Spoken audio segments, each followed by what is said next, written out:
Hello friends, welcome in RKD पाठशाला। मैं आपके लिए लेके आया हूँ आज इंडियन इकोनॉमिक का सेकंड चैप्टर की सेकंड पार्ट। इसमें हम पढ़ेंगे इंडियन इकोनॉमी का 1950 से लेकर 1990 तक का पढ़ेंगे हम। इसमें एग्रीकल्चर के बारे में बात करें हम कि एग्रीकल्चर की कंडीशन क्या थी और एग्रीकल्चर में कैसे इंप्रूवमेंट हुआ, बैकवर्ड एग्रीकल्चर को कैसे इसमें रैपिडली चेंजेस लाए गए। अब आप देखेंगे इसके अंदर एग्रीकल्चर के बारे में। उस टाइम देखेंगे आप, no growth no equity in the agriculture sector. Just after the independence Indian agriculture was highly backward, stagnant, and no growth and no equity in the agriculture sector.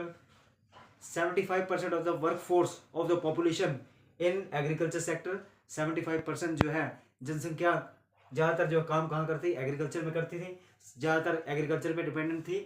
And जमींदार collected rent that time.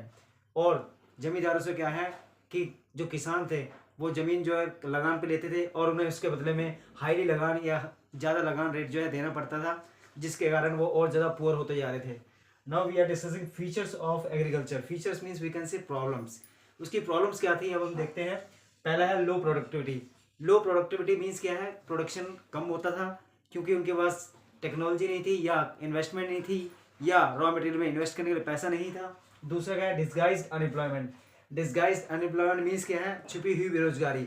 मतलब क्या है, एक family में अगर 2 member हैं, 2 member के अलावा उनके बच्चे भी उनके साथ काम करते हैं, जैसे मम्मी पापा के साथ, मतलब मदर फादर के साथ जो है अगर उनके बच्चे भी काम करते हैं तो क्या है, वो डिस्गाइज अनएम्प्लॉयमेंट माना जाएगा। क्यों?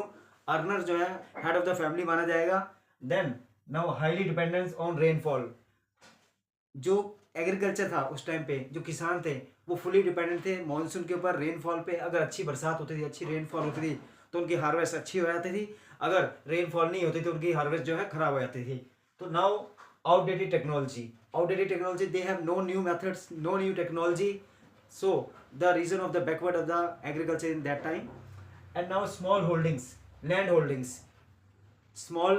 means कि जो जमीन थी, पीस ऑफ लैंड, ये क्या कुछ ही हाथों में थे। जैसे क्या है, जमींदार थे, उन्होंने क्या है लैंड ऑफ, जो लैंड जो है लगान पे देते थे वो क्या हाईली रेट्स जो है, हाईली रेट्स उनके वसूल में लगान वसूल करते थे। उसके बाद गवर्नमेंट ने क्या करा, इसकी जो है कि एक स्पेसिफाइड लिमिट तय कर दी। अब हम देखेंगे इसके अंदर policies for growth of agriculture. Agriculture को कैसे ग्रोथ किया, लैंड रिफॉर्म किया गया और ग्रीन रेवोल्यूशन। लैंड रिफॉर्म के अंदर क्या किया, change in ownership of land holding. उसमें क्या, जमींदार मीन्स क्या है, एक स्पेसिफाइड लिमिट तय कर देगी, एक व्यक्ति के पास एक ही पीस ऑफ लैंड होगा और ज़्यादा होगा तो उससे गवर्नमेंट छीन लेगी, right. Then now green revolution was established in 1966 and 75% of people or population engaged in that time in agriculture. Now here they use the HYV, high yielding variety seeds, for increasing the production of food grains.